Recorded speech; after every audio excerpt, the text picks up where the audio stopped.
Excuse me. Table ma'am siloni reserve lerisibo. Sir ngasigi oinadi table singsi loini reserve oikre. Hang ba ma bole roidro. Sir ngasigi di leidong mandrebo. Missing chulang na dribnina yagadi table am katang atang seto bibe agadra. Akoi kuisu kuiroi. Adumadi nungai do mandrebo. Table reserve toriba misak adudi ngasaina laktun leire. Sir misak adu unabiraga haina bido mangaire. Misak to bukai lege. Sir misak adudi a maring table phamisin. Thank you. Pani sir.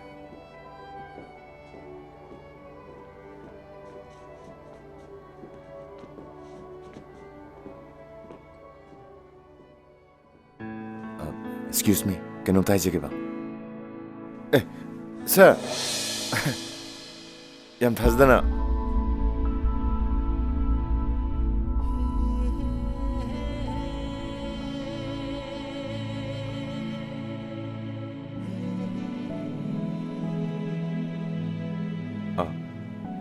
Sir, I Mrs. ne.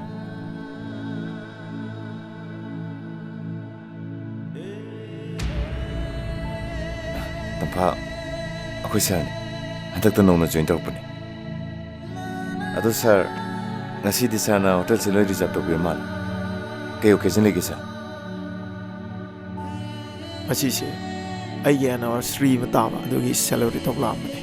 Oh, happy anniversary sir. Thank you. Adudi ako yung mong yung tawag sir. Jasira. Malem, Sir, noy ni mapam sida kamdaw na. Sir, ngasi se iba ni gisu anniversary taba. Adudi tanyam chanare. Mapam sida punna celebrate to buda kaida boy gadi. Sida sum punsala sigeno. Sir, no problem. Kesukai dito sir. Lengsen ni.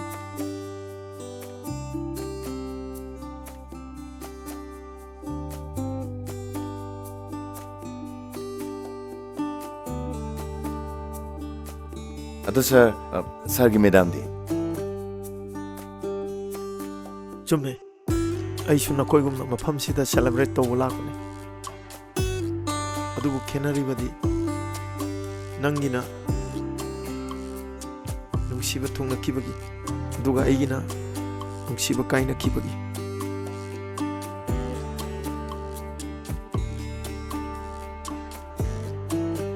Ay. Maabudi thamoy sengna nungsi kibane. Adubu maadi arang arak ta ngawbi ay hen mapambi oirame. Order do double lo hen biro. Pani sir.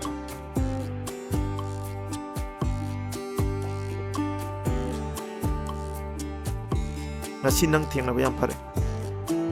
Nahan nang na piramba application do. Sir, Ay gari de hawon. Nang ongta lokso. pani sir. So se. Ay lo zurug. Nangakta pamo mo ko. Malem. Sir. Ay phone do charge to mani. Adu sukar pairo. Hoy sir.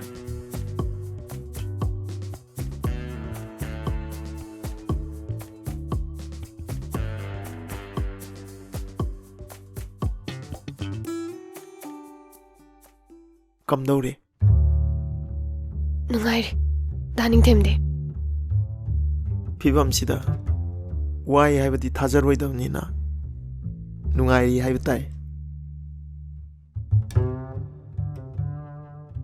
Luna di tawbiba natra.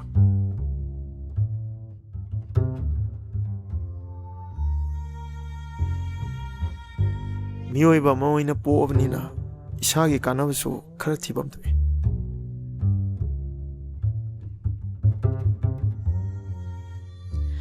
Daning temna khali do onare. Ay lohong bado. Sir, sila jare sir. Thank you. It's okay.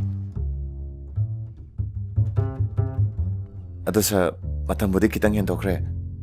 Ado matang di sana yanaba to bidaba yade ko. Tampai bani na maram waraga chalaroen thasila udrabani. Sarna madu matang ya bidraga di ichege di thamoy kairni.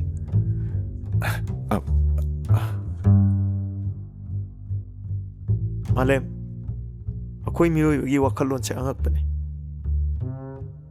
ꯃꯇꯝ ꯑꯃꯗ ꯃꯤꯌꯥꯝꯅ ꯎꯕꯗ ꯇꯤꯟ ꯁꯤꯠꯅꯔꯝꯕ ꯏꯃꯥ ꯏꯆꯥꯅꯤ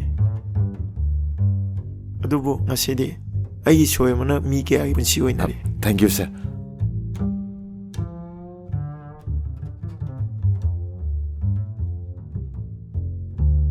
ꯃꯥꯅ ꯃꯇꯝ ꯈꯤꯇꯪ ꯄꯤꯔꯝꯃꯗꯤ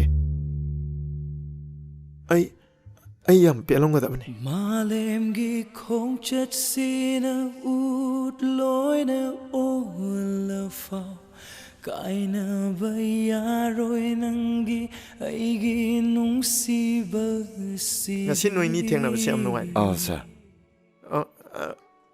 ꯑꯩ ꯅꯤꯡꯁꯤꯡꯉꯦ ꯑꯩ ꯊꯕꯛ ꯈꯔ ꯂꯩꯍꯧꯔꯤ ꯅꯣꯏꯅꯤ ꯉꯥꯏꯍꯥꯛ ꯐꯝꯍꯧꯀꯣ ꯁꯥꯔ ꯉꯥꯏꯍꯥꯛꯇꯪ ꯐꯝꯃꯤꯟꯅꯔꯒ ꯀꯩꯅꯣꯝ ꯆꯥꯃꯤꯟꯅꯔꯗꯤ ꯌꯥꯝ ꯅꯨꯡꯉꯥꯏꯗꯧꯅꯤ ꯁꯥꯔ ꯕꯤꯜ ꯂꯣꯡꯇ ꯌꯥꯅꯤ ꯁꯥꯔ ꯑꯩ ꯁꯨꯝ ꯄꯤꯖꯔꯒꯦ ꯁꯥꯔ ꯌꯥꯅꯤ ꯑꯩ ꯄꯤꯔꯒꯦ ꯁꯥꯔ ꯇꯥꯟꯖꯥꯁꯦ ꯄꯥꯛ ꯐꯪꯗꯕꯅꯤ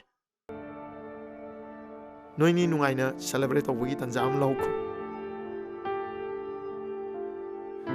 ꯑꯗꯨꯗꯤ ꯁꯥꯔ ꯏꯆꯦꯒꯤ ꯊꯕꯛꯁꯨ ꯌꯥꯕꯤꯔꯦ ꯑꯗꯨꯒ ꯕꯤꯜꯁꯨ ꯄꯤꯕꯤꯔꯦ ꯂꯥꯛꯏꯕ ꯁꯟꯗꯦꯁꯤꯗ ꯁꯥꯔꯁꯦ ꯑꯩꯈꯣꯏꯗ ꯆꯥꯛ ꯆꯔꯥ ꯑꯝꯇꯪ ꯄꯨꯟꯅ ꯆꯥꯃꯤꯟꯅꯕꯒꯤ ꯇꯥꯟꯖꯥ ꯑꯝꯇ ꯄꯤꯕꯤꯗ ꯌꯥꯗꯕꯅꯤꯀꯣ ꯁꯥꯔ ꯇꯝꯕ ꯍꯣꯏ ꯄ꯭ꯂꯤꯖ ꯁꯥꯔ ꯍꯟꯗꯛ ꯁꯟꯗꯦꯁꯤꯗ ꯑꯩꯈꯣꯏꯗ ꯑꯝꯇꯪ ꯆꯥꯛ ꯆꯔꯥ ꯑꯝꯇ ꯆꯥꯃꯤꯟꯅꯁꯤ ꯍꯣꯏ ꯑꯩ ꯆꯠꯂꯨꯈꯤꯒꯦ ꯊꯦꯡꯛ ꯌꯨ ꯁꯥꯔ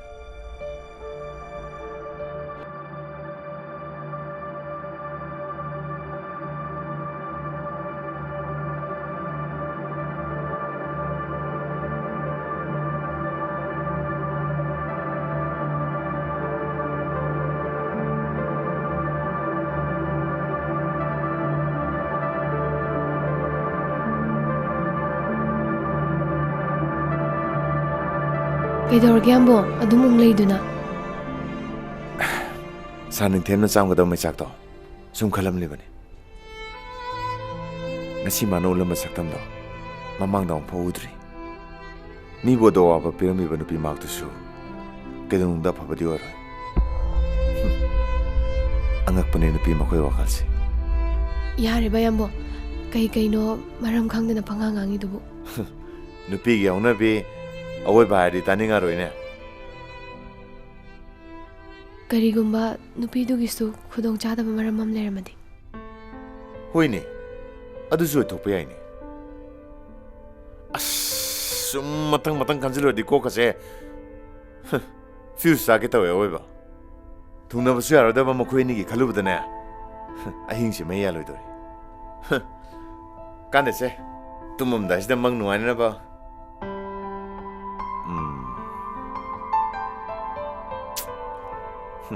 ꯑꯩꯒꯤ ꯂꯥꯏꯕꯛꯁꯤꯗꯤꯅꯦ ꯀꯩꯅꯣꯗ ꯇꯣꯡꯉꯦꯗꯨꯅꯤ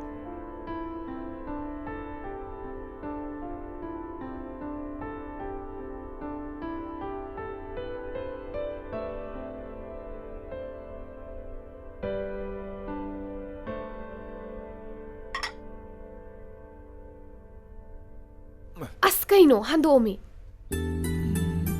ꯌꯥꯝꯕꯣ ꯏꯟꯁꯥꯡꯒ ꯊꯣꯡꯐꯝ ꯈꯪꯗꯦ ꯑꯁꯦꯡꯕ ꯍꯟꯗꯣꯛꯑꯣꯕ ꯀꯩꯗꯧꯔꯒꯦ ꯑꯩ ꯁꯨꯝ ꯂꯩꯖꯕꯅꯤ ꯀꯩꯅꯣ ꯅꯪ ꯊꯣꯡꯗꯧ ꯑꯗꯨꯝ ꯊꯣꯡꯉꯣ ꯑꯩꯁꯨ ꯌꯦꯡꯗꯧ ꯁꯨꯝ ꯌꯦꯡꯉ ꯂꯣꯏꯔꯦ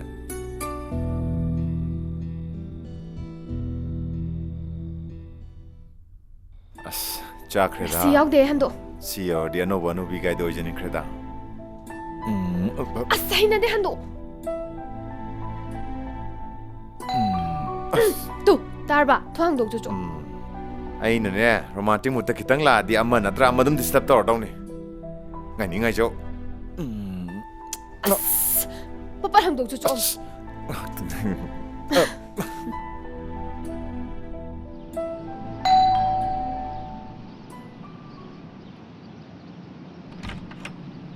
ꯁꯥꯔ ꯌꯧꯕꯤꯔꯦ ꯅꯤꯡꯁꯤꯡꯕꯤꯔꯣ ꯁꯥꯔ ꯁꯥꯔ ꯁꯤ ꯄꯥꯏꯁꯜꯂꯨ ꯁꯥꯔ ꯄꯣꯔꯛꯇ꯭ꯔꯁꯨ ꯌꯥꯔꯗꯨꯕꯨ ꯁꯥꯔ ꯍꯦꯛꯇ ꯂꯦꯡꯁꯤꯟꯕꯤꯔꯣ ꯍꯦꯛꯇ ꯂꯦꯡꯁꯤꯟꯕꯤꯔꯣ ꯁꯥꯔ ꯌꯥꯅꯤ ꯁꯣꯝꯗ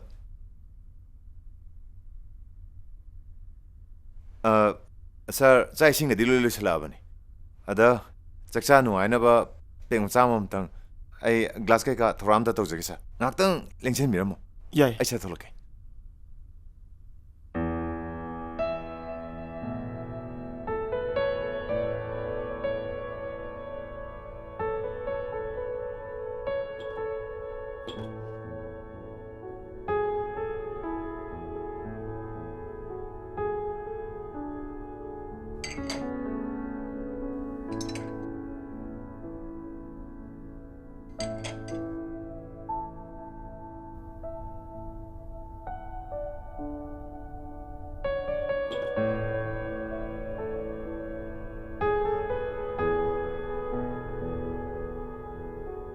ꯌꯨꯝꯁꯤꯕꯨ ꯃꯤ ꯑꯝꯇ ꯎꯗꯦ ꯀꯥꯏ ꯀꯥꯏ ꯆꯠꯅꯈ꯭ꯔꯦ ꯁꯥꯔ ꯑꯩꯈꯣꯏ ꯆꯦꯗꯤ ꯗꯨꯀꯥꯟ ꯊꯣꯛꯈꯤ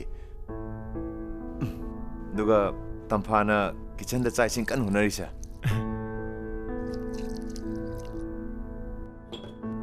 ꯆꯥꯛ ꯉꯥꯏꯕ ꯑꯣꯏꯅ ꯄꯦ ꯑꯃꯅꯤ ꯁꯤꯗ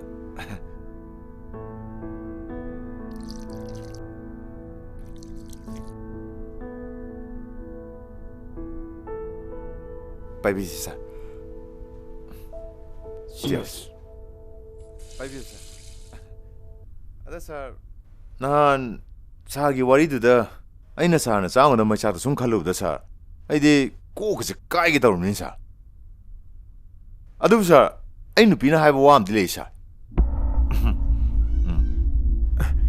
कइनो हाइबा तासिने मा हाइबा नुपीदुगिसु तंगाइ फदबा खुदोंग चादबा खर लेरंबा याइसिने ꯃꯔꯝꯗꯨꯒꯤꯅꯦ ꯉꯁꯤ ꯐꯥꯎꯕ ꯑꯩꯅ ꯉꯥꯎꯆꯠꯅꯩꯁꯦ ꯆꯠꯈꯤꯅꯤ ꯄꯥꯎꯈꯨꯝꯗꯣ ꯐꯪꯗ꯭ꯔꯤ ꯐꯥꯎꯗꯤ ꯑꯗꯣ ꯑꯩꯈꯣꯏ ꯁꯥꯔꯒꯤ ꯐꯤꯕꯝꯁꯤꯅ ꯁꯤ ꯌꯧꯔꯛꯏꯁꯤꯅꯗꯤ ꯃꯍꯥꯛꯇꯣ ꯁꯣꯏꯗꯅ ꯃꯇꯤꯛ ꯃꯒꯨꯟ ꯂꯩꯕꯤ ꯑꯗꯨꯒ ꯃꯁꯛ ꯃꯇꯧꯗ ꯆꯪꯈꯣꯟꯕꯤ ꯑꯃ ꯁꯣꯏ ꯑꯣꯏꯔꯝꯒꯅꯤꯅ ꯈꯜꯂꯦ ꯁꯥꯔ ꯐꯖꯩ ꯑꯗꯣ ꯁꯥꯔ ꯃꯥꯒꯤ ꯐꯣꯇꯣ ꯌꯥꯎꯔꯗꯤ ꯃꯁꯛꯇꯣ ꯑꯝꯇ ꯌꯦꯡꯅꯤꯡꯉꯦ ꯁꯥꯔ 야가들아, 엉덩이 저기서.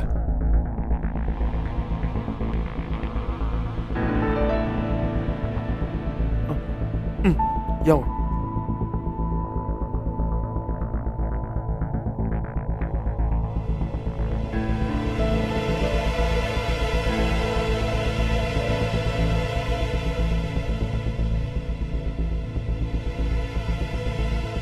ꯌꯥꯝꯕꯣ ꯆꯥꯛ ꯂꯣꯏꯍꯧꯔꯦ ꯑꯩꯈꯣꯏꯁꯨ ꯂꯣꯏꯁꯤꯜꯂꯕꯅꯤ ꯆꯥꯛ ꯊꯥꯡꯗꯣꯛꯑꯕ ꯅꯠꯇ꯭ꯔꯣ ꯊꯥꯡꯗꯣꯛꯑꯝꯃꯣꯔꯥ ꯁꯥꯔ ꯆꯥꯛꯁꯨ ꯊꯥꯡꯗꯣꯛꯑꯒ ꯂꯩꯔꯦꯌꯦ ꯏꯪꯈ꯭ꯔꯅꯤ ꯆꯥꯅꯕ ꯇꯧꯁꯤꯔꯥ ꯌꯥꯏ ꯁꯥꯔ ꯍꯦꯛꯇ ꯂꯦꯡꯖꯟꯕꯤꯔꯣ ꯁꯥꯔ ꯂꯦꯡꯖꯟꯕꯤꯌꯨ ꯁꯥꯔ ꯁꯥꯔ ꯈꯨꯠꯇꯁꯤꯗ ꯍꯥꯏꯐꯦꯠꯇ ꯁꯦꯡꯗꯣꯛꯁꯤ ꯁꯥꯔ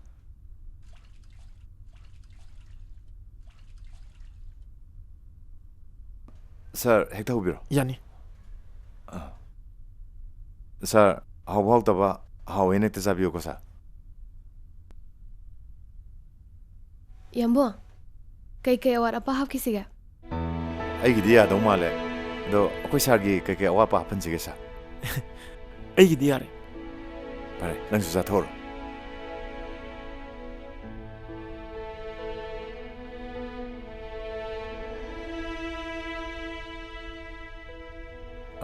ꯁꯥꯔ ꯆꯥꯛ ꯌꯦꯟꯁꯥꯡꯁꯤꯕꯨ ꯏꯍꯥꯎ ꯍꯧꯕꯤꯗ꯭ꯔꯕꯣ ꯁꯥꯔ ꯏꯆꯥ ꯆꯥꯗ꯭ꯔꯤꯁꯦ ꯑꯗꯨꯏ ꯅꯠꯇꯦꯗ ꯆꯥꯛ ꯌꯦꯟꯁꯥꯡꯗꯤ ꯌꯥꯝ ꯍꯥꯎꯋꯦ ꯄꯨꯟꯁꯤꯗ ꯐꯪꯒꯅꯤ ꯅꯤꯡꯉꯨꯗ꯭ꯔꯕ ꯃꯍꯥꯎ ꯑꯃ ꯉꯁꯤꯒꯤ ꯆꯥꯛ ꯌꯦꯟꯁꯥꯡꯁꯤꯗꯒꯤ ꯐꯪꯕꯁꯤ ꯌꯥꯝ ꯄꯦꯜꯂꯦ ꯂꯥꯏꯛ ꯐꯕꯅꯤ ꯁꯥꯔ ꯆꯥꯕꯤꯌꯨ ꯁꯥꯔ ꯂꯥꯟꯅꯗꯤ ꯈꯟꯕꯤꯒꯅꯨ ꯁꯥꯔ ꯑꯩꯈꯣꯏꯒꯤ ꯃꯕꯨꯡ ꯃꯧꯄ꯭ꯋꯥ ꯑꯁꯨꯛ ꯐꯈ꯭ꯔꯕ ꯑꯩꯈꯣꯏ ꯁꯥꯔꯕꯨ ꯑꯗ ꯑꯃꯗꯨꯅ ꯊꯥꯗꯣꯛꯑ ꯆꯠꯈ꯭ꯔꯤꯁꯤ ꯁꯥꯔ ꯃꯁꯤ ꯑꯩꯈꯣꯏ ꯁꯥꯔꯒꯤ ꯀꯔꯤ ꯑꯁꯣꯏꯕ ꯂꯩꯔꯖꯥꯠꯅꯣ ꯁꯤꯅꯤ ꯁꯥꯔ ꯂꯩꯈꯤ ꯑꯩꯅ ꯁꯦꯜ ꯄꯥꯏꯍꯧꯗꯕ ꯃꯁꯤꯅꯤ ꯑꯩꯒꯤ ꯑꯁꯣꯏꯕ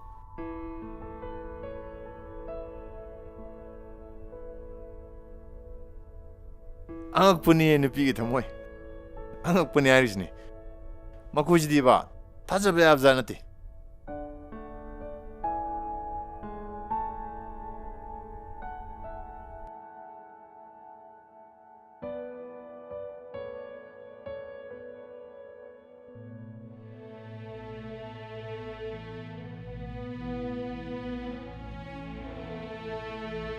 ꯅꯪꯒꯤꯅ ꯅꯨꯡꯁꯤꯕ ꯊꯨꯡꯅꯈꯤꯕꯒꯤ ꯑꯗꯨꯒ ꯑꯩꯒꯤꯅ ꯅꯨꯡꯁꯤꯕ ꯀꯥꯏꯅꯈꯤꯕꯒꯤ ꯑꯩ ꯃꯥꯕꯨꯗꯤ ꯊꯃꯣꯏ ꯁꯦꯡꯅ ꯅꯨꯡꯁꯤꯈꯤꯕꯅꯤ ꯑꯗꯨꯕꯨ ꯃꯥꯗꯤ ꯑꯔꯪ ꯑꯔꯥꯛꯇ ꯉꯥꯎꯕꯤ ꯑꯍꯦꯟꯕ ꯄꯥꯝꯕꯤ ꯑꯣꯏꯔꯝꯃꯤ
ꯇꯣꯡꯁꯜꯂꯣ ꯈꯣꯡ ꯃꯣꯠꯀꯅꯤ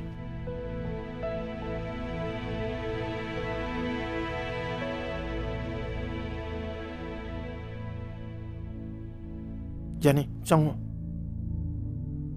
ꯉꯥꯏꯈꯣꯏ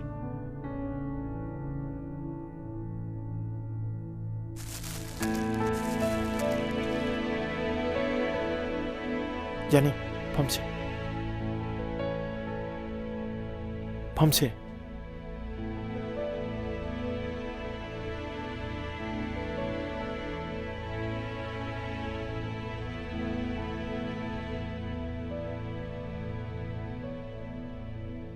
어려우기도 해야 돼 욤새 송의 행나보다 마틱사 파트레 다닝템 아이부 그야락 하나 이카이베 비게나 칼리노 kaisu leitaba icham chamjaba aiguma mana songi thak tu fau ka kana bona jabsida sombu ikaiba piba tarbra tosi wari se amada sakhi dore kari wari no aiga sana sai biri suba 다닝템 아이움 kay palabine haukraba punsigi tangkak amana aigi tungi lakadaba punsida apanba oihanba ai pamte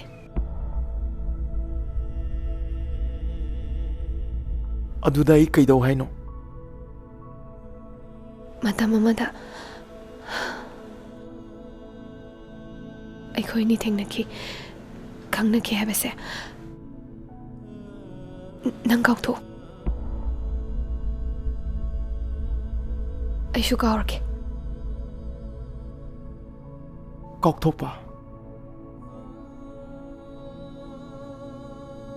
thamoida hakkiba mamibu tarai tarai na karamna kaukthoktoino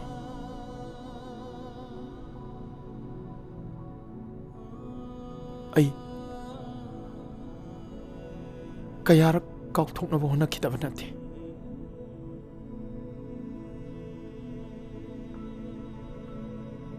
adubu numittuda aigi pamna chankiba pakhongduna nangbu kawwa ngamankide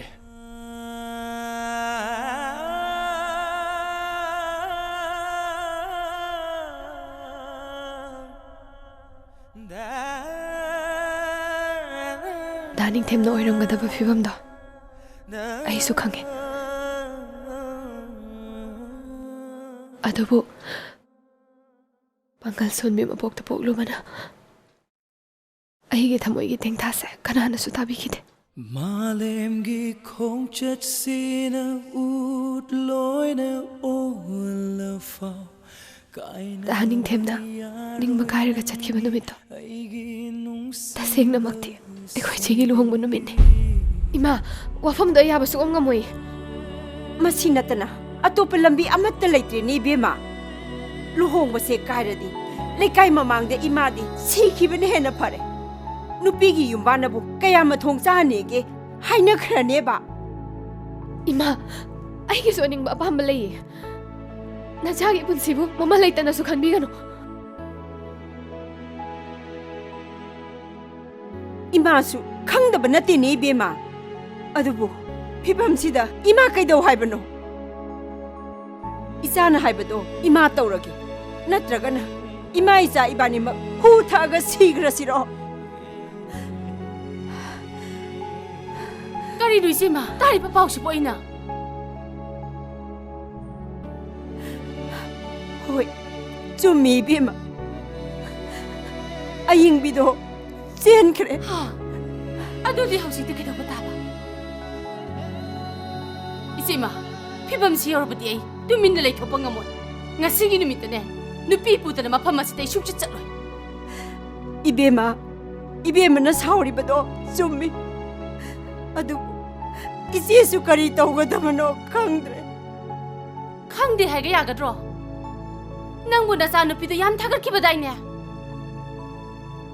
tawnu aduguma mi masagi hongnobi ne mathong maram khangdaba gi lisatto engonda di yaro taja nang isegi mai amuk tadi ngau kai doge ꯀꯩꯅꯣ ꯃꯥꯡꯉꯛꯑꯣ ꯍꯥꯏꯁꯤꯕꯣ ꯃꯤꯌꯥꯝꯁꯤꯒꯤ ꯃꯃꯥꯡꯗ ꯑꯩꯗꯤ ꯆꯪꯁꯤꯟꯁꯤꯔꯣ ꯍꯥꯏꯔꯣ ꯉꯁꯤꯒꯤ ꯅꯨꯃꯤꯠꯇꯅꯦ ꯅꯨꯄꯤ ꯄꯨꯗꯕ ꯁꯨꯡꯌꯥ ꯌꯥꯔꯣꯏ ꯍꯥꯏꯁꯤꯅꯦ ꯑꯩꯗꯤ ꯅꯈꯣꯡ ꯄꯥꯔꯒ ꯈꯣꯏꯔꯝꯃꯁꯨ ꯈꯣꯏꯔꯝꯖꯔꯒꯦ 이베마 이마 ꯉꯥꯏꯈꯣ ꯅꯆꯥ ꯂꯩꯔꯤꯉꯩꯗ 이마ꯅ ꯀꯩꯗꯧꯕꯩ ꯃꯤꯒꯤ ꯈꯣꯡꯌꯥ ꯃꯈꯥ ꯇꯥꯗꯣꯏꯅꯣ 이마ꯅ ꯍꯥꯏꯕꯗꯣ ꯑꯩ ꯌꯥꯔꯒꯦ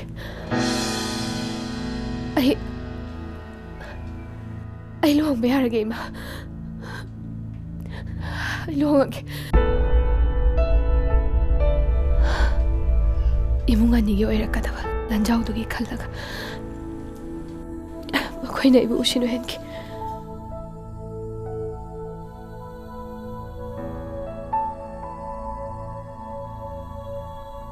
이사 강다바 람란바두기 만학다 아이소 어두막 닝마 가르가 잣기 아와바 그야 마용나키 아두부 nga시디 람란바 마학도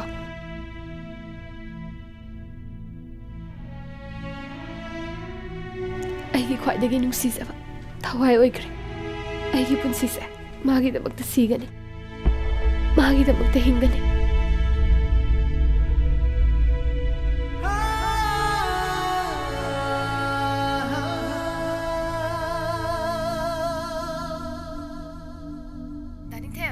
다닝템 헬로 다닝템 헬로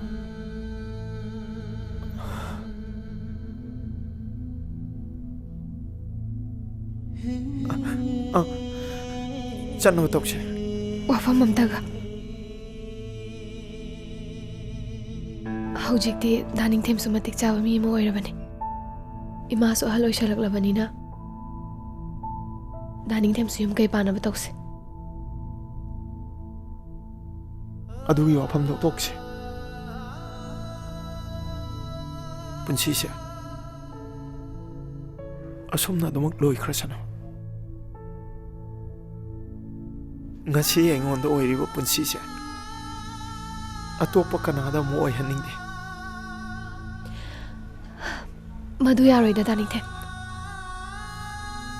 ꯑꯗꯨ ꯌꯥꯔꯣꯏ ꯑꯩꯕꯨ ꯇꯁꯦꯡꯅ ꯅꯨꯡꯁꯤꯔꯕꯗꯤ ꯑꯩꯅ ꯍꯥꯏꯔꯤꯁꯦ ꯑꯝꯇ ꯌꯥꯕꯤꯌꯨ ꯗꯥꯅꯤꯡꯊꯦꯝ ꯌꯨꯝ ꯄꯥꯟꯗꯕ ꯌꯥꯗꯕꯅꯤ ꯌꯨꯝ ꯄꯥꯟꯗꯕ ꯌꯥꯗꯕꯅꯤ ꯑꯗꯨꯗꯤ ꯅꯪ ꯑꯣꯏꯅ ꯄꯥꯟꯃꯤꯟꯅꯁꯤ ꯌꯥꯕ꯭ꯔꯥ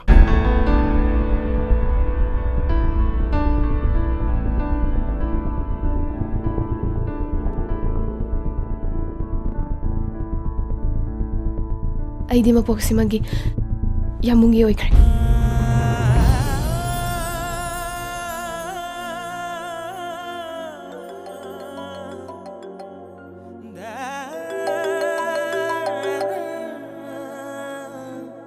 ꯍꯜꯂꯣ ꯌꯥꯝꯕꯣ ꯅꯪꯕꯨ ꯌꯨꯝꯗ ꯂꯩꯕ꯭ꯔꯣ ꯀꯥꯏꯗ ꯂꯩꯒꯦ ꯏꯃꯥ ꯍꯣꯏꯗ ꯂꯩꯌꯦ ꯑꯣ ꯅꯪꯕꯨ ꯀꯌꯥꯝ ꯊꯦꯡꯉꯛꯀꯗꯣꯏꯅꯣ ꯑꯩ ꯂꯧꯕ ꯂꯥꯛꯎꯔꯣ ꯌꯥꯔꯅꯤꯗ ꯑꯩ ꯀꯨꯏꯔꯔꯣꯏꯌꯦ ꯂꯥꯛꯑꯅꯤ ꯑꯗꯣ ꯑꯩꯅ ꯍꯜꯂꯛꯄꯗꯗꯤ ꯌꯨꯝꯗ ꯂꯩꯔꯝꯃꯨꯀꯣ ꯍꯣꯏ ꯂꯩꯔꯝꯒꯦ ꯐꯔꯦ ꯐꯔꯦ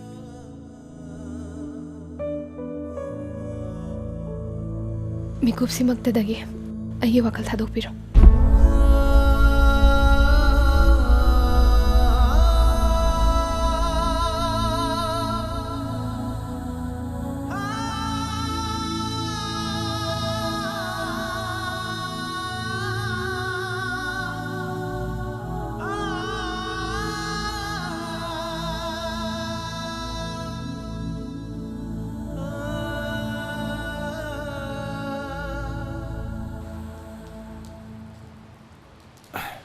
ꯆꯦ ꯂꯣꯏꯗ꯭ꯔꯤꯕꯣ ꯂꯣꯏꯔꯦ ꯂꯣꯏꯔꯦ ꯆꯠꯂꯁꯤ ꯆꯠꯂꯁꯤ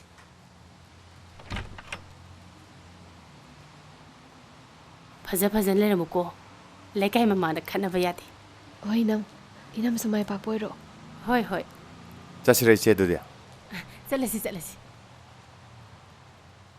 ꯁꯥꯔ ꯃꯥꯂꯦꯝꯒꯤ ꯍꯤꯁꯇ꯭ꯔꯤꯗꯣ ꯁꯤꯗ ꯂꯩꯔꯤ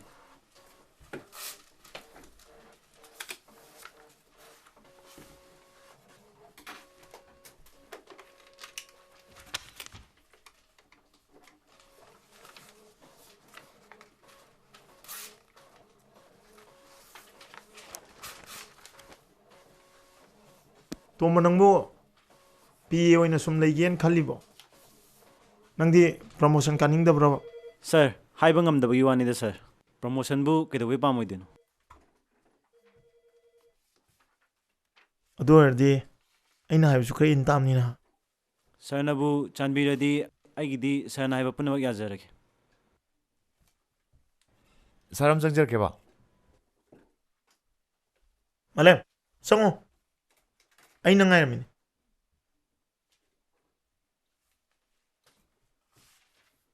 ꯐꯝ. ꯁꯥꯔ ꯑꯩ ꯀꯧꯕꯤꯕꯕꯨ ꯀꯩ ꯂꯩꯔꯒꯦ ꯁꯥꯔ? ꯍꯜꯂꯣ. ꯑꯝꯇ ꯄꯥꯏꯀꯣ. ꯁꯤꯒꯤ ꯐꯥꯏꯜꯁꯦ ꯑꯝꯇ ꯔꯤꯚꯤꯌꯨ ꯇꯧꯔꯝꯃꯣ. ꯃꯥꯅꯦ ꯃꯥꯅꯦ ꯑꯩ ꯅꯤꯡꯊꯦꯝꯅꯦ. ꯌꯥꯅꯤ ꯍꯥꯏꯕꯤꯔꯛꯑꯣ.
ꯍꯜꯂꯣ ꯏꯃꯥ ꯍꯜꯂꯛꯇ꯭ꯔꯤꯌꯦ ꯏꯃꯥ ꯀꯩꯗꯧꯔꯕꯅꯣ ꯈꯪꯗꯦ ꯑꯩ ꯉꯁꯥꯏꯅ ꯇꯧꯔꯕꯅꯦ ꯃꯥꯏ ꯐꯣꯟꯗꯣ ꯁ꯭ꯋꯤꯆ ꯑꯣꯐ ꯂꯩꯕ ꯈꯪꯗꯤꯌꯦ ꯏꯃꯥ ꯁꯨꯃꯥꯏꯅ ꯅꯣꯡꯇꯗꯤ ꯊꯦꯡꯉꯛꯇꯕꯅꯦ ꯃꯥꯁꯦ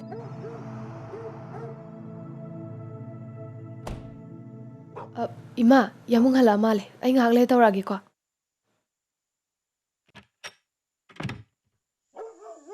ꯌꯥꯝꯕꯣ ꯀꯩꯒꯤꯅꯣ ꯊꯦꯡꯉꯛꯏꯗꯤ ꯑꯩ ꯌꯨꯝꯗ ꯏꯊꯟꯗ ꯂꯩꯍꯧꯋꯦ ꯈꯪꯉꯤ ꯅꯠꯇ꯭ꯔꯣ ꯐꯔꯦꯁꯦ ꯋꯥꯔꯝꯃꯅꯤ ꯐꯤꯔꯣꯜ ꯍꯣꯡꯗꯣꯛꯄꯤꯔꯨꯔꯣ ꯑꯩ ꯆꯥꯛ ꯊꯤꯔꯛꯅꯕ ꯇꯧ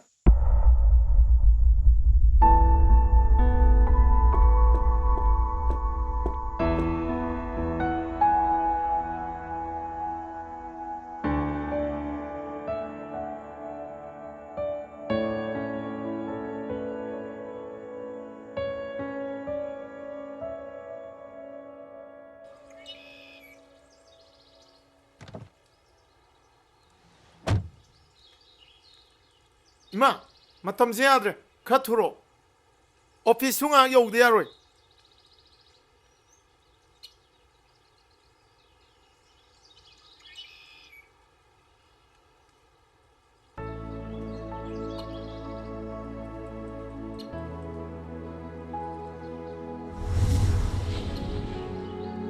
에 이마 그이노 타박 찬니라가 혹시 벌로 샬람드시보 살라로야 하로 ꯀꯩꯗꯧꯕꯩ ꯆꯠꯂꯣꯏꯗꯣꯏꯅꯣ ꯏꯃꯥꯗꯤ ꯉꯁꯥꯏꯅ ꯂꯣꯏꯔꯕꯅꯤ ꯏꯆꯥ ꯊꯣꯛꯂꯛꯄ ꯉꯥꯏꯅ ꯉꯥꯏꯅ ꯒꯥꯔꯤꯁꯤ ꯁꯨꯝ ꯁꯦꯡꯗꯣꯛꯄꯅꯤꯗ 그이노 미매임도 수많이 잣되로 ꯁꯨꯃꯥꯏꯅ ꯆꯠꯇ꯭ꯔꯗꯤ ꯀꯃꯥꯏꯅ ꯆꯠꯇꯣꯏꯅꯣ ꯑꯩꯅ ꯍꯥꯏꯗꯤꯅꯦ ꯏꯃꯥ ꯍꯧꯖꯤꯛꯇꯤ ꯅꯆꯥꯁꯨ ꯑꯣꯐꯤꯁꯥꯔ ꯑꯃ ꯑꯣꯏꯔꯦꯗꯅ ꯈꯔ ꯀꯦꯅ ꯅꯥꯟꯅ ꯂꯩ ꯌꯥꯔꯦꯕ ꯑꯦ ꯀꯦꯗ꯭ꯔꯗꯤ ꯅꯃꯥ ꯅꯠꯇꯦ ꯁꯤ ꯅꯠꯇ꯭ꯔꯣ ꯑꯗꯨꯏ ꯅꯠꯇꯦꯕ ꯏꯃꯥ ꯑꯩꯅ ꯁꯨꯝ ꯀꯦꯍꯟꯅꯤꯡ ꯇꯧꯕꯅꯦꯕ ꯏꯃꯥ ꯀꯦꯈꯤꯔꯣꯏ ꯍꯧꯖꯤꯛ ꯏꯃꯥ ꯀꯦꯕ ꯌꯥꯗ꯭ꯔꯤꯌꯦ 이마게 아닝바 아빠한바세 통들 바우디냐 이마게 기로이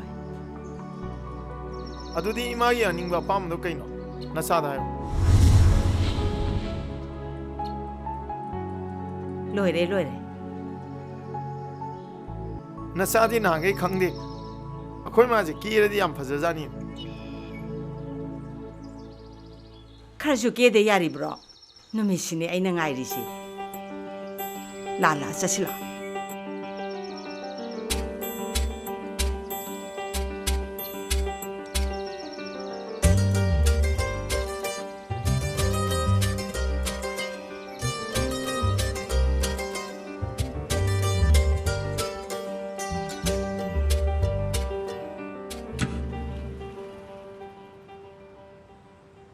이베마디 나사 아파버 펑제버시 누가이저런거니다 미오이 마복세 코바 쿤남 하이바두니 다다 셈바부 lep트라바디 농마디 마하이 자바 하이바세 소이드라바니 다다 아두보 ngamme haidana akan mana ason bada hek tuhat pibase ai di kya ya janing de tada 좀 비마 얌좀 비면 하이도 좀 비면 하이부 얌좀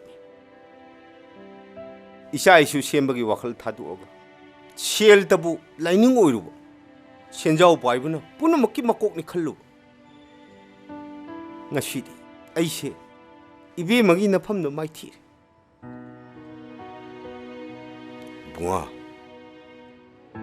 나마시 얌 와자라 루나 사나 누가이나 탐비우고 마마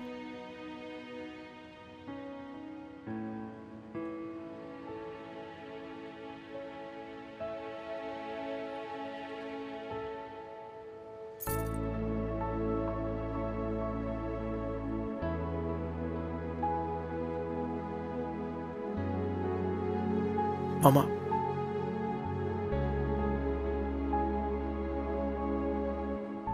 마마ꯁꯨ ꯍꯣꯠꯅꯕ ꯂꯦꯞꯄꯤꯒꯅꯨ ꯑꯩꯈꯣꯏ ꯃꯤꯑꯣꯏꯕꯅ ꯍꯣꯠꯅꯕꯗ ꯉꯝꯗꯕ ꯂꯩꯇꯕꯅꯤ ꯍꯥꯏꯕꯁꯤꯃꯗꯤ ꯃꯇꯝ ꯆꯨꯞꯄꯗ ꯀꯥꯎꯕꯤꯅꯨꯀꯣ ꯃꯥꯃꯥ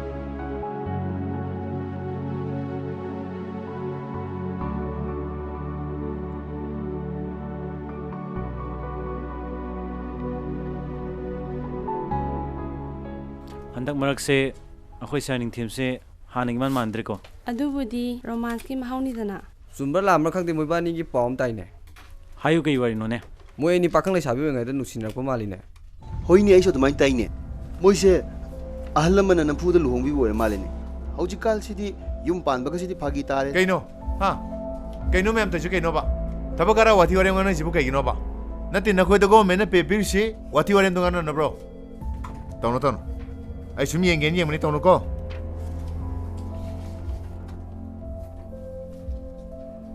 से नोई कनानो डायरेक्टर दे स्वयं लोसो सर डायरेक्टर दी लामा चक्री कई सकने हम के पार्टी में लई हायर में सर कना कना चक्री बा ऑफिस ते दी मथन थोकी सर अदो फोन दे दी निपीम का पाफोना की माले सर नुपी तो कनानो खंब्रो खंगजा उतरे सर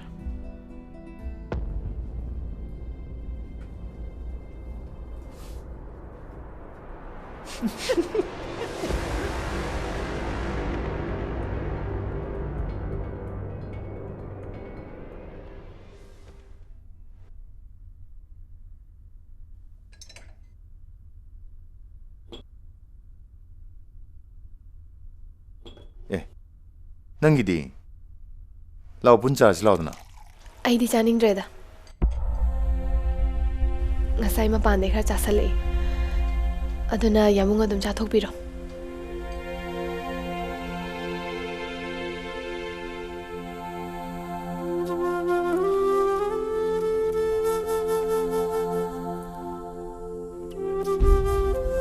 सर डायरेक्टर दी लामा चक्री पार्टी में लई हायर में सर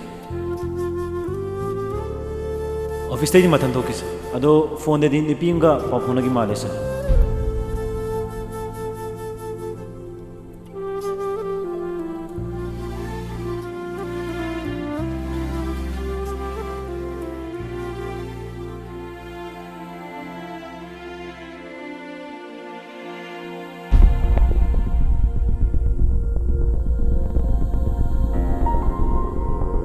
फोन दे दी निपीम का पाफोना की माले सर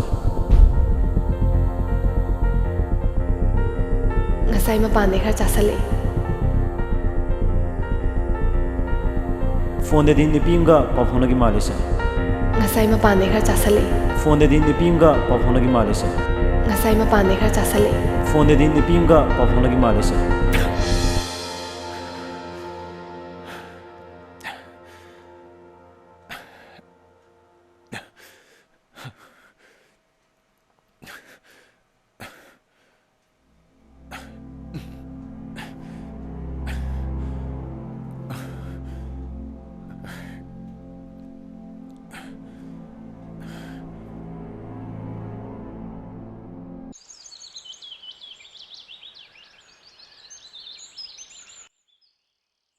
ꯃꯣꯏꯔꯣꯝꯅꯕꯨ ꯀꯩ ꯍꯥꯏꯔꯛꯏꯒꯦ ꯏꯃꯥ?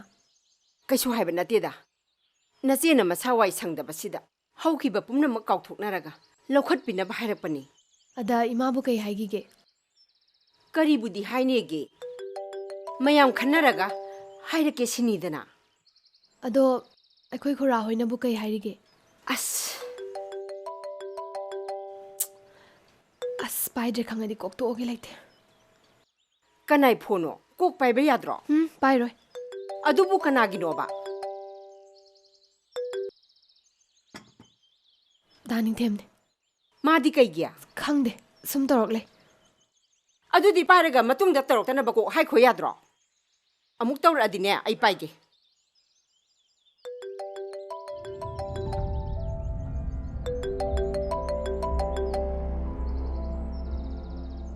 ꯍꯜꯂꯣ. ꯇꯝꯐꯥ. ꯍꯦ, ꯇꯝꯐꯥ ꯅꯠꯇꯦ, ꯑꯩ ꯃꯥꯒꯤ ꯃꯃꯥꯅꯦ. ꯑꯣ, ꯁꯣꯏꯈ꯭ꯔꯦ ꯏꯃꯥ. ꯇꯝꯐꯥ ꯑꯣꯏꯔꯕꯣꯏ ꯅꯤꯡꯉꯨꯔꯦ. ꯑꯗꯣ ꯏꯃꯥ ꯇꯝꯐꯥꯕꯨ ꯂꯩꯈꯤꯕ꯭ꯔꯣ? ꯇꯝꯐꯥ ꯍꯪꯉꯤꯕ ꯅꯪꯕꯨ ꯀꯅꯥꯅꯣ? ꯑꯩ ꯅꯤꯡꯊꯦꯝꯅꯤ ꯏꯃꯥ. ꯍꯣꯏ ꯏꯕꯨꯡꯉꯣ, ꯏꯃꯥ ꯋꯥ ꯍꯥꯏꯒꯦ. ꯏꯆꯥ ꯅꯨꯄꯤꯁꯦ ꯃꯆꯥ ꯃꯋꯥ ꯂꯩꯔꯕꯤ ꯅꯨꯄꯤꯅꯤ. ꯉꯁꯤꯅ ꯉꯁꯤ ꯑꯣꯏꯔꯦ. ꯃꯇꯨꯡꯗꯅꯦ ꯁꯨꯃꯥꯏꯅ ꯆꯒꯠ ꯆꯒꯠ ꯇꯧꯔꯛꯄꯁꯦ ꯇꯧꯔꯛꯀꯅꯨꯀꯣ.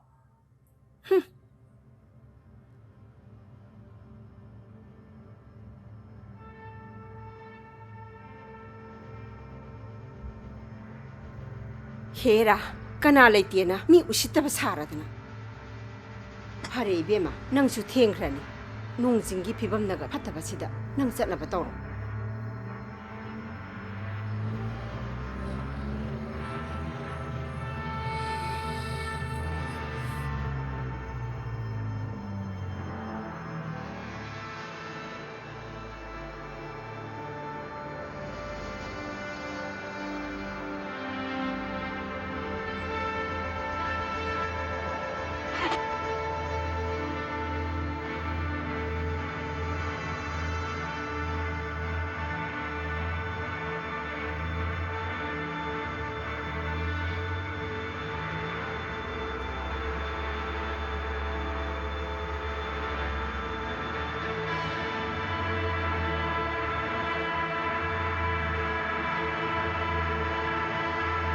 ꯒꯥꯔꯤ ꯌꯥꯗ꯭ꯔꯕꯣ?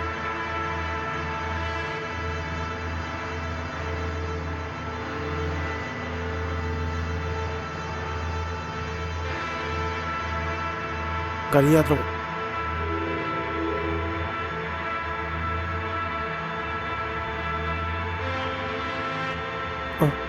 ꯑꯩ ꯑꯃꯨꯛꯇ ꯌꯦꯡꯒꯦ.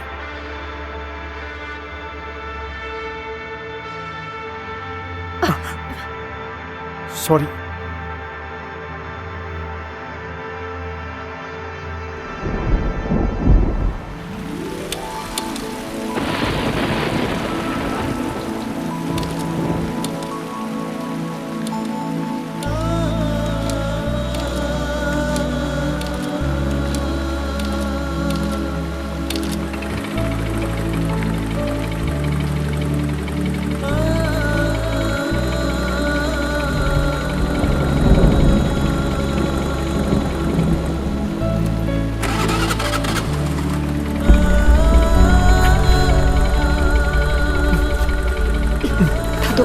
ꯊꯥꯗꯣꯛ.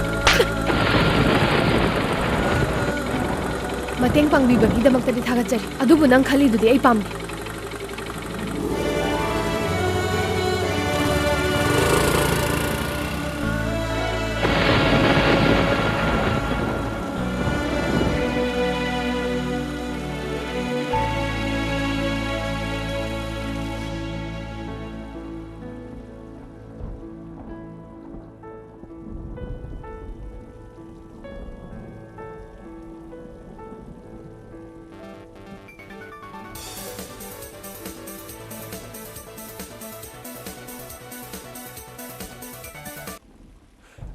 Hello, Che.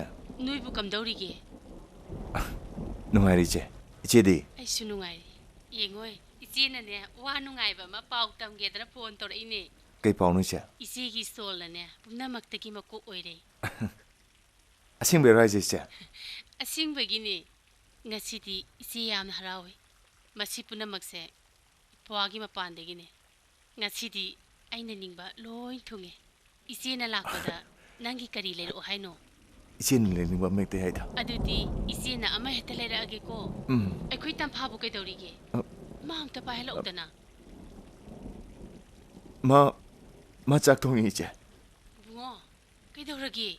ꯅꯈꯣꯟꯒꯗꯨꯕꯨ 이파 파절리두보.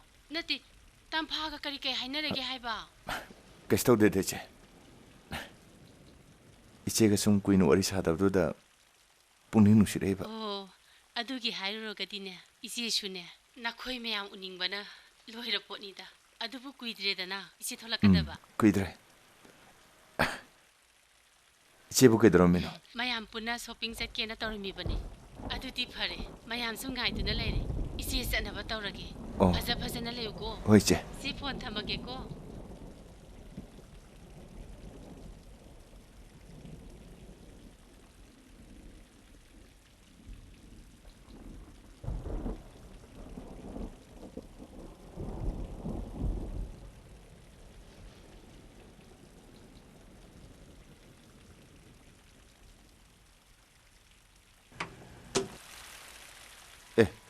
Kai chalo bana ni Mama normal. sangam de nang hak chalu bane. Che, taito. Engon da har ma dia iga seminar sab du bo. Yamung di office ki thaba dum chin maduda ai thanda dum chatlaban. Ado yamung di halapa kyam kuirage. Kuitrida, halapa da mangari. Parase. Nang suna pia sabadu gane, kuin le din arni. Hong toro. Asa sa kana ba coffee semberke. Tun hong toro. Ko.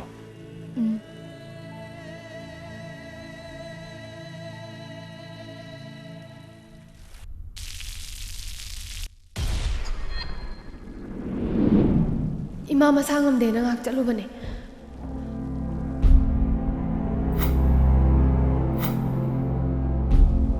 Moi ni pakang le sabi ngai da nusinar ko mali ne. Phone de din ni pinga pa phone gi male se. Ngasai ma pan ne khar chasale. 마부디 더모이 생나 눕시기버네.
Kaino yamung na to isbo. Tadose. Nangay mo ka mo na ba? Ay Tadome. Naorba na mo yamo. Kaino. Yamung gining jab je tu kalo tapa. Nay mo ka mo. Kaino yamung na isibo. Yamung si bayaro ye. Lo, tolo. Kaino yamung na to isibo. Yamung mo ngaorbo. Nangay mo kemda nusidrabo yamo. Nangay mo dadog to na chat bayaro yamo. Hayo. Nangit ang babo kemda nusidrabo. Ngaubi, nang budi kay kinusiroy din no. Nang di hamong gitaway ni. ꯑꯁꯨꯛ ꯅꯨꯡꯁꯤꯈ꯭ꯔꯕ ꯅꯪꯅ ꯑꯩꯕꯨ ꯊꯥꯗꯣꯛꯇꯨꯅ ꯆꯠꯈꯤꯕꯗꯣ ꯌꯥꯝꯃꯨꯛꯇꯤ ꯌꯦꯡꯗꯨꯅ ꯂꯩꯕ ꯉꯝꯃꯣꯏ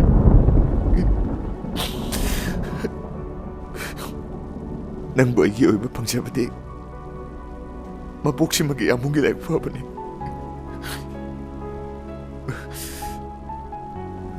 ꯑꯗꯨꯕꯨ ꯑꯩꯅ ꯃꯔꯝ ꯑꯣꯏꯔꯒ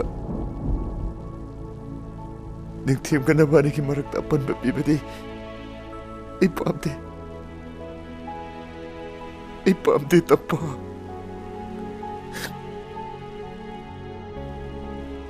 ꯅꯪꯒꯤ ꯅꯅꯤꯡ ꯇꯨꯍꯟꯕꯅ ꯑꯩꯒꯤ ꯄꯥꯟꯗꯝꯅꯤ ꯑꯗꯨꯕꯨ ꯑꯩꯒꯤ ꯊꯋꯥꯏꯁꯦ ꯅꯪꯒꯤꯗꯤ ꯌꯦꯡꯅꯕ ꯑꯣꯏꯅ ꯑꯣꯏꯍꯜꯂꯤ ꯊꯋꯥꯏꯁꯤꯒ ꯍꯛꯆꯥꯡꯁꯤꯒ ꯈꯥꯏꯅꯗ꯭ꯔꯤ ꯐꯥꯎꯕꯗꯤ ꯅꯪꯒꯤ ꯅꯅꯤꯡ ꯇꯨꯍꯟꯕꯅꯤ ꯊꯥꯖꯗ꯭ꯔꯦ ꯑꯩ ꯃꯥꯒ ꯀꯩ ꯃꯔꯤ ꯊꯣꯛꯅꯩ ꯍꯥꯏꯕ ꯑꯩ ꯀꯩꯝꯇ ꯈꯪꯗꯦ ꯑꯗꯨꯕꯨ ꯊꯃꯣꯏꯗ ꯇꯥꯈꯤꯕ ꯃꯥꯒꯤ ꯅꯨꯡꯁꯤꯕꯒꯤ ꯃꯃꯤꯗꯤ ꯌꯥꯝꯃꯨꯡꯒꯤ ꯀꯨꯟꯗꯣ ꯄꯔꯦꯡꯅ ꯑꯩꯒꯤ ꯉꯛꯁꯝꯁꯤꯗ ꯂꯩꯇꯦꯡ ꯑꯣꯏꯈꯤꯕ ꯅꯨꯃꯤꯠꯇꯨꯗꯒꯤ ꯑꯗꯨꯃꯛ ꯃꯃꯤ ꯁꯥꯝꯈ꯭ꯔꯦ ꯌꯥꯝꯕꯣ ꯑꯩꯗꯤ ꯑꯄꯪꯕꯤꯅꯦ ꯀꯩꯒꯨꯝꯕ ꯂꯥꯟꯈꯤꯕ ꯌꯥꯎꯔꯁꯨ ꯑꯄꯪꯕꯤꯅꯤ ꯈꯟꯅ ꯅꯈꯨꯠ ꯆꯥꯅ ꯋꯥꯔꯛꯄꯤꯌꯨ ꯑꯗꯨꯕꯨ ꯌꯥꯝꯃꯨꯡꯕꯨ ꯊꯥꯗꯣꯛꯇꯨꯅ ꯆꯠꯈ꯭ꯔꯣ ꯍꯥꯏꯕꯁꯤꯃꯇꯪꯗꯤ ꯍꯥꯏꯕꯤꯒꯅꯨ ꯌꯥꯝꯕꯣ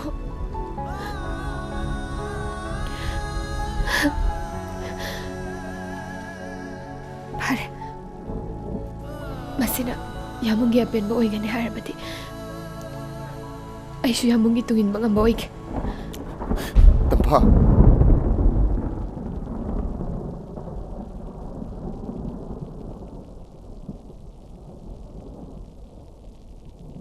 ꯑꯩ ꯌꯥꯝ ꯂꯥꯟꯈ꯭ꯔꯦ ꯇꯝꯐꯥ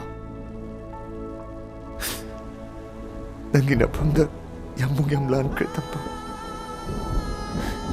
ꯅꯪ ꯑꯩꯕꯨ ꯑꯃꯨꯛꯇ ꯉꯥꯛꯄꯤꯌꯣ ꯌꯥꯝꯕꯣ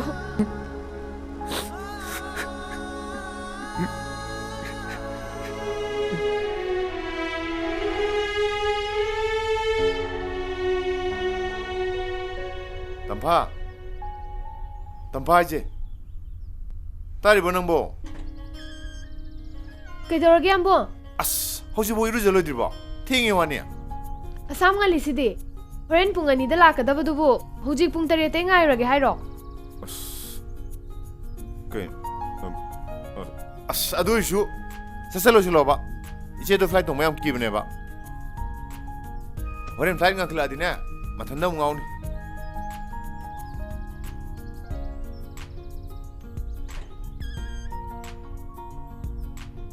ꯆꯠꯁꯜꯂꯣꯕ ꯃꯤꯅꯤꯠ 5 ꯃꯅꯨꯡ ꯂꯣꯏꯁꯤꯜꯂꯣ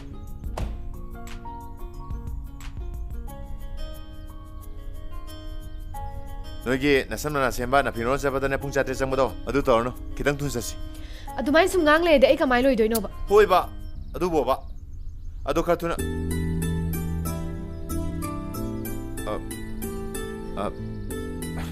ꯉꯜꯂꯦ ꯍꯥꯏꯒꯦ ꯇꯧꯅꯤ ꯌꯥꯅꯤ ꯇꯝꯂꯨꯁꯤ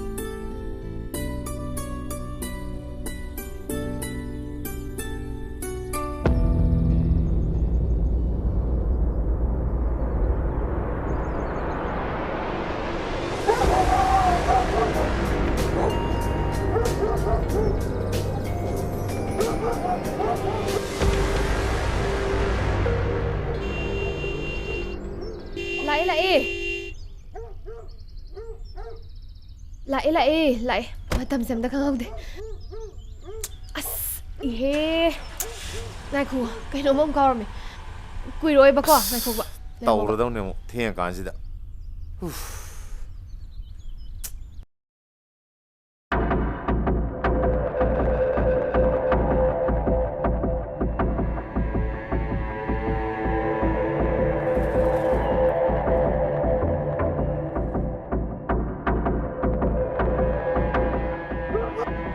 Hello? Hello?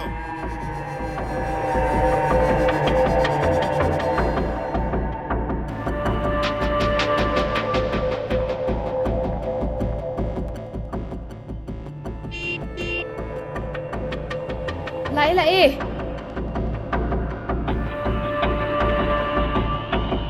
ꯗꯥꯅꯤꯡꯊꯦꯝ ꯑꯩ ꯌꯨꯝ ꯂꯝꯀꯩ ꯄꯥꯜꯂꯕꯤꯅꯤ ꯑꯩꯒꯤ ꯄꯨꯟꯁꯤꯁꯦ ꯃꯥꯒꯤꯗꯃꯛꯇ ꯁꯤꯒꯅꯤ ꯃꯥꯒꯤꯗꯃꯛꯇ ꯍꯤꯡꯒꯅꯤ ꯑꯩꯗꯤ ꯃꯄꯣꯛꯁꯤꯃꯒꯤ ꯌꯥꯃꯨꯡꯒꯤ ꯑꯣꯏꯈ꯭ꯔꯦ ꯃꯤꯀꯨꯞꯁꯤꯃꯛꯇꯗꯒꯤ ꯑꯩꯒꯤ ꯋꯥꯈꯜ ꯊꯥꯗꯣꯛꯄꯤꯔꯣ ꯅꯪꯒꯤ ꯃꯩꯆꯥꯛꯇꯅ ꯊꯃꯣꯏꯁꯦ ꯇꯥꯡꯒꯣꯏ ꯇꯥꯈ꯭ꯔꯕꯁꯨ ꯅꯪꯒꯤ ꯑꯄꯥꯝꯕꯗꯤ ꯑꯩꯅ ꯁꯣꯏꯗꯅ ꯊꯨꯡꯍꯟꯒꯅꯤ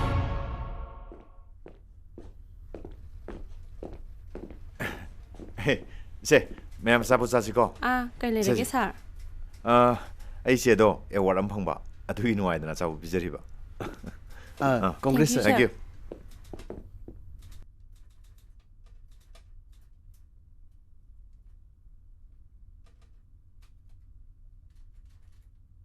ꯁꯥꯔ ꯁꯤꯗ ꯂꯩꯔꯤ ꯉꯧꯕ ꯐꯝꯃꯣ ꯁꯦ ꯑꯆꯥꯄꯣꯠ ꯆꯥꯁꯤ ꯀꯩ ꯑꯣꯀꯦꯖꯟ ꯂꯩꯒꯦ ꯁꯥꯔ ꯏꯆꯦꯅ ꯑꯦꯋꯥꯔꯗ ꯐꯪꯉꯛꯄꯩꯅꯤꯗ ꯀꯣꯡꯒ꯭ꯔꯦꯁ ꯁꯥꯔ ꯊꯦꯡꯛ ꯌꯨ ꯑꯗꯣ ꯑꯩꯈꯣꯏ ꯁꯥꯔꯕꯨ ꯑꯣꯐꯤꯁ ꯂꯥꯛꯈꯤꯗꯕ ꯖꯥꯠꯂꯣ ꯂꯥꯛꯑꯝꯕꯅꯦ ꯁꯥꯔ ꯉꯁꯥꯏꯒꯤꯁꯨ ꯂꯩꯔꯝꯕꯅꯦ ꯐꯠ ꯂꯥꯎꯅ ꯆꯠꯈ꯭ꯔꯦ ꯁꯥꯔ ꯅꯨꯄꯤꯒ ꯁꯥꯎꯅꯕ ꯃꯥꯜꯂꯦ ꯁꯥꯔ ꯑꯣ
세.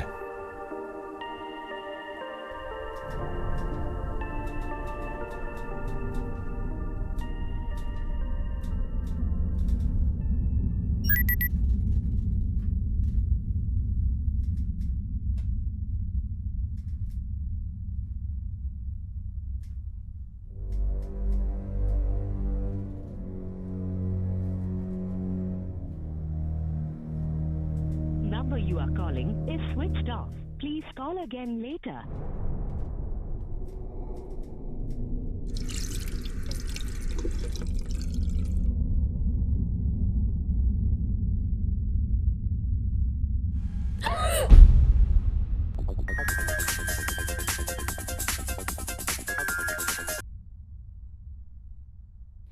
Hello? 이마. 이bungo kaidaure? 이마 학장 ngamde haduda kai oina ngamdrino hange tawbani. Kaino haisibo? Ima di hakjang kaisu tawdi. Hello? Ibungo? Nangbu tabro? 이마 tamphabo lakhibro. Tamphadi lakte ne. Hello? Hello? Aina singnarisibu chungmi janane.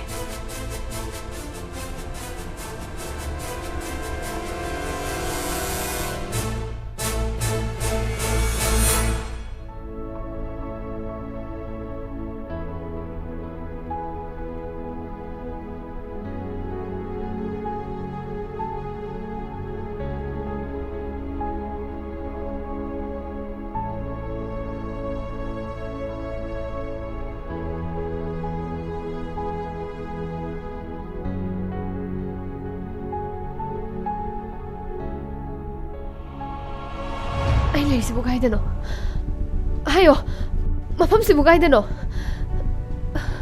ꯑꯩ ꯃꯐꯝꯁꯤꯗ ꯀꯃꯥꯏ ꯂꯥꯛꯈ꯭ꯔꯤꯅꯣ ꯗꯥꯅꯤꯡꯊꯦꯝ ꯄꯥꯈꯠꯈꯤꯅꯣ ꯇꯝꯐꯥ ꯅꯃꯥꯡꯗ ꯂꯦꯞꯂꯤꯕ ꯑꯩꯁꯦ ꯃꯇꯝ ꯑꯃꯒꯤ ꯅꯪꯒꯤ ꯗꯥꯅꯤꯡꯊꯦꯝꯅꯦ ꯅꯪ ꯌꯨꯝꯁꯦ ꯀꯥꯎꯔꯕꯣ ꯃꯇꯝ ꯑꯃꯗ ꯅꯪꯅ ꯌꯥꯝ ꯄꯥꯝꯖꯈꯤꯕ थवाइना खोइदा सखिबा युमदने ngасꯤ디 नंगी मंगलान दो मंग फाउनरे येंगो नमित तो पेने येंगो ngасꯤꯗꯒꯤ ꯌꯨꯝꯁꯦ ꯑꯩꯈꯣꯏꯅꯤꯒꯤ ꯑꯣꯏꯗꯣꯏꯅꯦ ꯑꯩ ꯌꯨꯝ ꯄꯥꯜꯂꯕꯤꯅꯦ ꯗꯥꯅꯤꯡꯊꯦꯝ ꯑꯩ ꯈꯪꯉꯦ ꯅꯪ ꯌꯨꯝ ꯄꯥꯜꯂꯕꯤꯅꯤ ꯅꯪ ꯊꯃꯣꯏꯅ ꯈꯣꯏꯗꯥꯖꯕ ꯅꯨꯄꯥ ꯑꯃꯗ ꯌꯨꯝ ꯄꯥꯜꯂꯕꯤꯅꯤ ꯍꯥꯏꯕ ꯑꯩ ꯈꯪꯉꯦ ꯑꯗꯨꯃꯛꯅ ꯉꯁꯤ ꯐꯥꯎꯕ ꯅꯤꯡꯉꯝꯗꯕ ꯃꯩꯆꯥꯛ ꯑꯃ ꯊꯃꯣꯏꯗ ꯑꯣꯝꯗꯅ ꯂꯥꯛꯏ ꯑꯗꯨꯕꯨ ꯅꯐꯝꯗꯗꯤ ꯃꯩꯆꯥꯛꯁꯤ ꯀꯔꯤꯁꯨ ꯈꯪꯂꯝꯂꯣꯏ ꯈꯜꯂꯨꯕꯗ ꯊꯃꯣꯏꯁꯦ ꯃꯤꯀꯨꯞ ꯑꯃ ꯐꯥꯎ ꯄꯣꯊꯥꯐꯝ ꯈꯪꯗ꯭ꯔꯦ ꯃꯇꯝ ꯑꯃꯗ ꯑꯩꯕꯨ ꯃꯇꯤꯛ ꯆꯥꯕ ꯃꯤ ꯑꯃ ꯑꯣꯏꯔꯔꯣꯏꯗ꯭ꯔꯥ ꯅꯪꯅ ꯍꯦꯛ ꯄꯥꯈꯠꯆꯈꯤꯕꯗꯣ ꯉꯁꯤꯗꯤ ꯅꯪꯒꯤ ꯗꯥꯅꯤꯡꯊꯦꯝ UPSC ꯐꯥꯎꯗꯨꯅ ꯅꯪꯒꯤ ꯅꯃꯥꯡꯗ ꯂꯦꯞꯂꯤꯕꯁꯦ ꯅꯪ ꯀꯔꯤꯝꯇ ꯅꯨꯡꯁꯤꯗ꯭ꯔꯕꯣ 마렘기 콩잣시나 웃로이나 올라파 까이나 바야로이 난기 아이기 농시바시디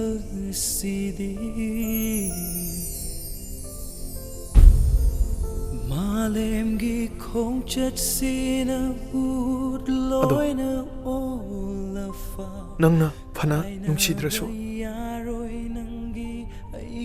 ꯊꯃꯣꯏꯗ ꯍꯛꯈ꯭ꯔꯕ ꯅꯪꯒꯤ ꯁꯛꯇꯝꯗꯣ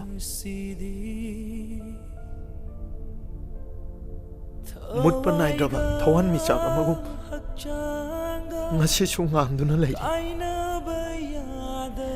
ꯗꯥꯅꯤꯡꯊꯦꯝ ꯃꯇꯝꯗꯣ ꯍꯧꯈ꯭ꯔꯦ ꯉꯁꯤꯗꯤ ꯅꯪ ꯑꯩꯒꯤ ꯄꯨꯟꯁꯤꯁꯦ ꯑꯃꯨꯛ ꯍꯟꯅ ꯅꯛꯁꯤꯟꯅꯕ ꯌꯥꯔꯔꯣꯏ ꯇꯣꯔꯕꯥꯟ ꯋꯥꯡꯋꯥꯡꯒꯤ ꯄꯨꯟꯁꯤ ꯍꯥꯏꯕꯗꯣ ꯑꯗꯨ ꯑꯣꯏꯔꯕꯅꯦ ꯀꯩꯅꯣ ꯅꯪ ꯍꯥꯏꯗꯨꯕꯨ ꯅꯪ ꯍꯥꯏꯗꯨ ꯀꯩꯅꯣ ꯑꯩꯁꯦ ꯅꯪꯒꯤ ꯗꯥꯅꯤꯡꯊꯦꯝꯅꯦ ꯅꯪ ꯑꯩ ꯅꯨꯡꯁꯤꯗ꯭ꯔꯕꯣ ꯅꯪ ꯑꯩꯕꯨ ꯀꯔꯤꯝ ꯈꯟꯗ꯭ꯔꯕꯣ ꯍꯧꯖꯤꯛꯇꯤ ꯑꯩꯒꯤ ꯊꯋꯥꯏ ꯍꯛꯆꯥꯡ ꯄꯨꯝꯕ ꯌꯥꯝꯕꯨꯒꯤ ꯑꯣꯏꯈ꯭ꯔꯦ ꯑꯩꯕꯨ ꯋꯥꯔꯧꯒꯅꯨ ꯗꯥꯅꯤꯡꯊꯦꯝ ꯑꯩ ꯆꯠꯂꯒꯦ ꯌꯥꯔꯣꯏ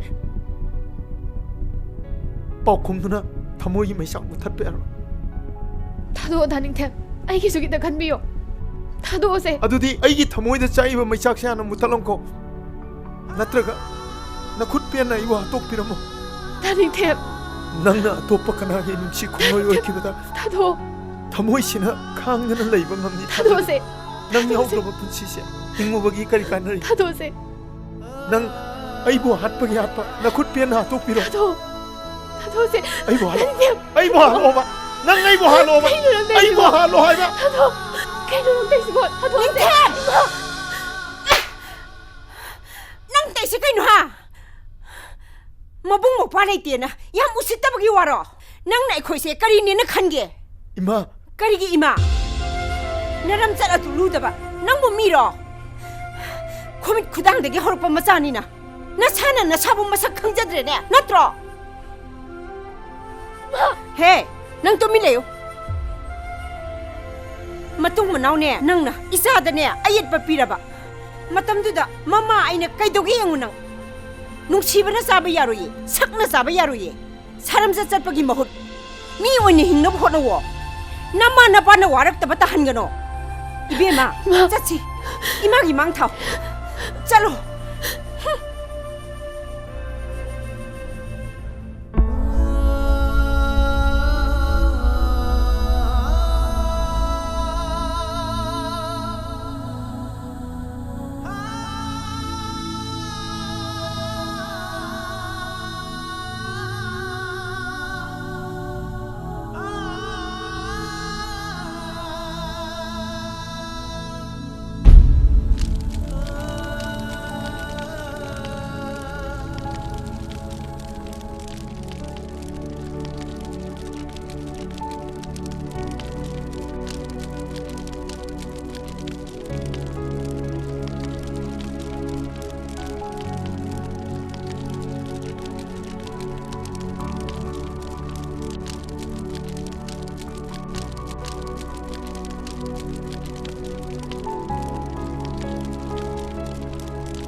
ꯅꯪꯕꯨ ꯊꯃꯣꯏ ꯁꯦꯡꯅ ꯅꯨꯡꯁꯤꯔꯨꯕꯁꯤꯔꯣ ꯑꯩꯒꯤ ꯔꯥꯖꯁꯦ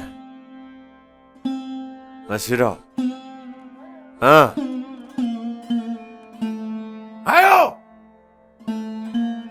더모이 빠르고 싫어 이기라세.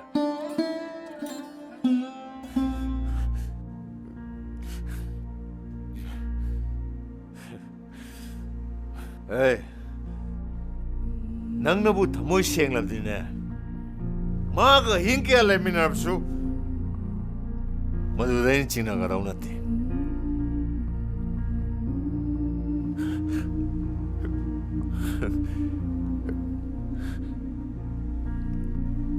모시는 제젯 꼰치느라 탐냉력법 미급시다.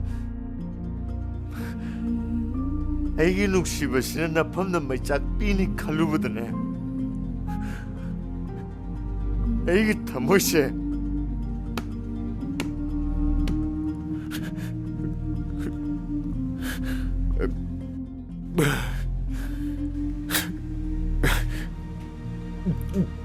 여보. 에이! 빼고! 나가 대고! 우랄론자다 자꾸 이자비 남부 아이는 따지는 누구지? 저 나지대 나 원대고 나 원대고 나 원대고 나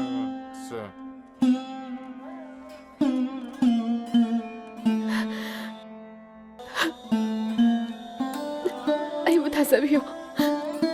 kasi paubot. Ay kaya mong gimaiku ka na. Ang magpatawag na bawa tao kitri. Ay chat kinasukan din. Ifamda, pining macairang bibiyo. Tubo. Yamong itamoy dagi. Kapto ko ay basi matang ni Jaime ano yamong.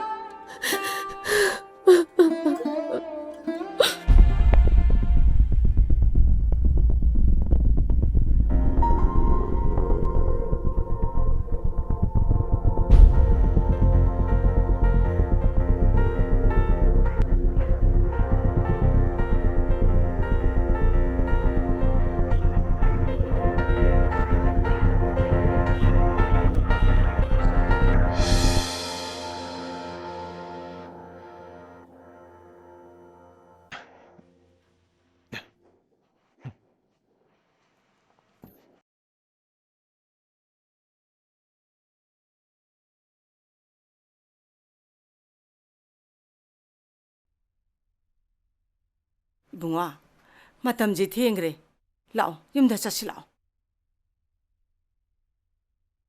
ꯀꯩꯅꯣ ꯅꯪꯅ ꯇꯧꯔꯤꯕ ꯃꯇꯧꯁꯤꯕꯣ ꯂꯥꯛꯑꯣꯁꯦ ꯌꯨꯝ ꯆꯠꯁꯤ ꯂꯥꯛꯑꯣꯕ ꯌꯨꯝꯁꯤ ꯂꯩꯖꯔꯕꯁꯨ ꯏꯃꯥꯏꯆꯥꯒꯤ ꯌꯨꯝꯗꯨꯗ ꯆꯠꯁꯤ ꯂꯥꯛꯑꯣ 이마 잡히러모 잉학 레오키게 그리노 낭낭 같이 떠오르고 마떡지보 낭 야우드라디 이마 짤로예 라오 자치 라오세 자치 라오바 이자기 마떡세 이마 예행망감드레 붕어 낭 이마나 하이봉따디 야우 끄이덕게 세 라오 힘내 자치 라오 이마 나사 मफमसे थादोक्तुना चट्प ngमनि निंग्रे इमाना चत यादे हारदि नसागी खोंखुचे पुनबिरगा इमाना पुबियो इसागी लाइबक्से उथोंना थीना तममख्रेदको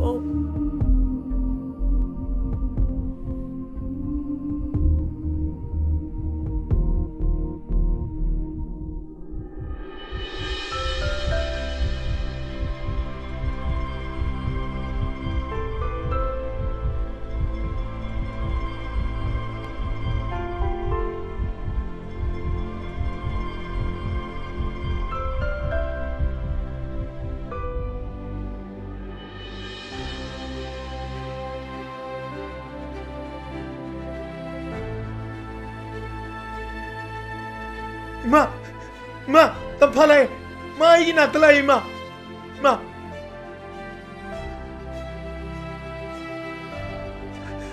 Tampalay ma. Daning them, ay nang ginanagta halak panate. Yambong gidamakta, kahit kiwang malana, nang boroy boy na thado palakpan. Ima, daning them, ngasi di ay gilaman do singbiro. Yambong ibani gipun sidahi, yam lap na chakro. Masina ay gilaman sing banay na kalagi.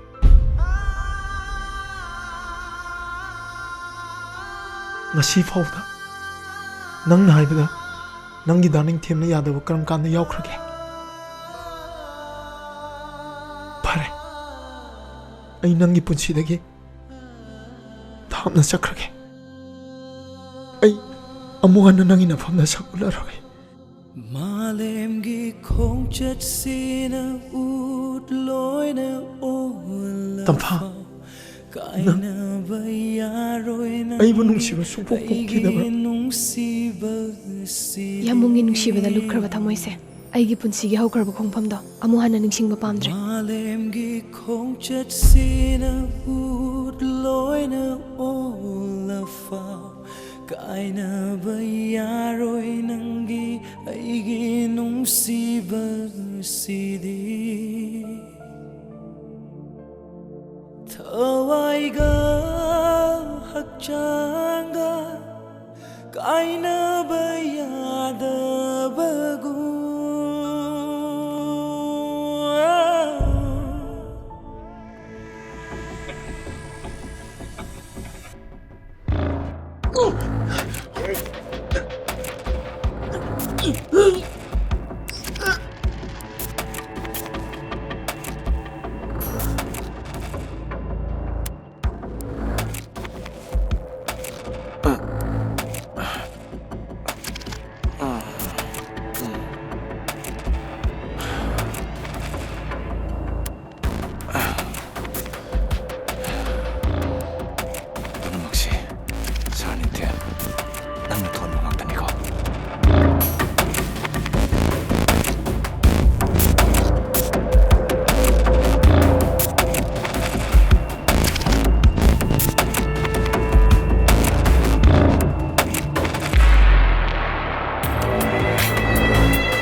Hello?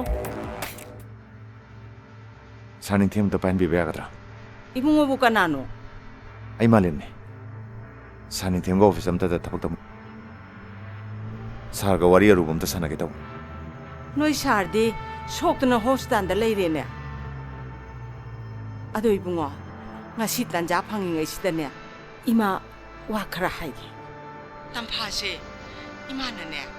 Isado gung khanjarambani. Thengkhang kayada ima ijagi punsi mana kanbirakibani mabo aina imong nupi oiningki laibaktadi tamamde wakhan thenba igi jana nakhoi yani gi marakta phattaba kaya ama tawkhe ima su thingba ngamhaude ngasidi na phamda ima ija yam ladre ibungona ima ija bung tangak piu nangi narai bakse ningkhem na makok taret lok bokla basu Tampagi thamoida tariba nangi nungsibasidi mai isingna samduna suku nangna tamphabu thadoke khangana koibunga Hello Bale bungo nang tari bro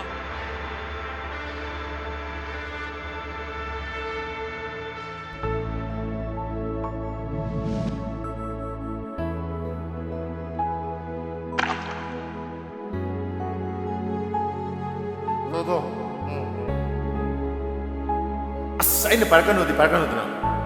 Aina lang na naging sila mer. Haba. Nangyayok na yung mga mo eh. Ay matado ka na yan mo.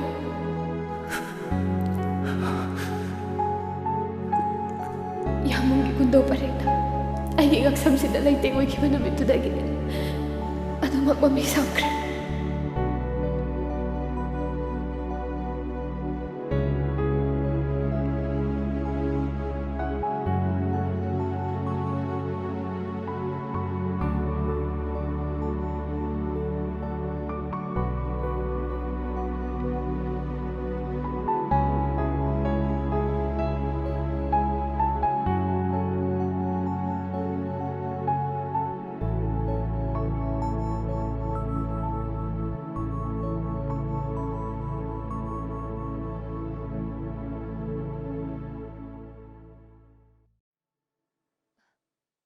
ꯌꯥꯝꯕꯣ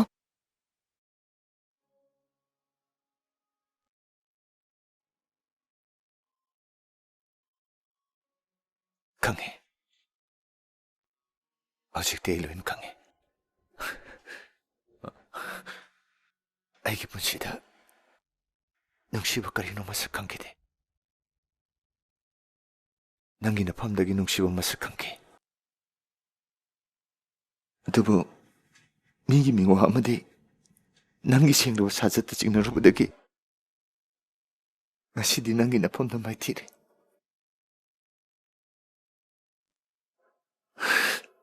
ꯄꯨꯝꯅꯃꯛ ꯑꯁꯦ ꯅꯪꯕꯨ ꯅꯨꯡꯁꯤꯃꯟꯕꯗꯒꯤ ꯊꯣꯛꯈꯤꯕꯅꯤ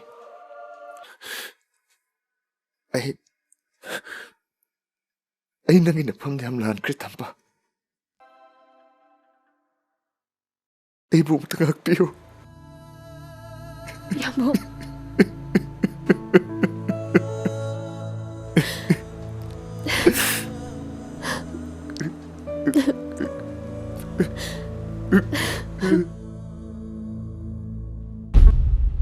ꯂꯥꯞꯅ ꯇꯥꯝꯅ ꯂꯩꯈꯤꯅꯨ ꯅꯨꯡꯁꯤꯕꯤ ꯌꯦꯠꯄꯤꯌꯨ ꯎꯔꯤꯒꯨꯝꯅ ꯅꯥꯏꯇꯣꯝ ꯑꯩꯉꯣꯟꯗ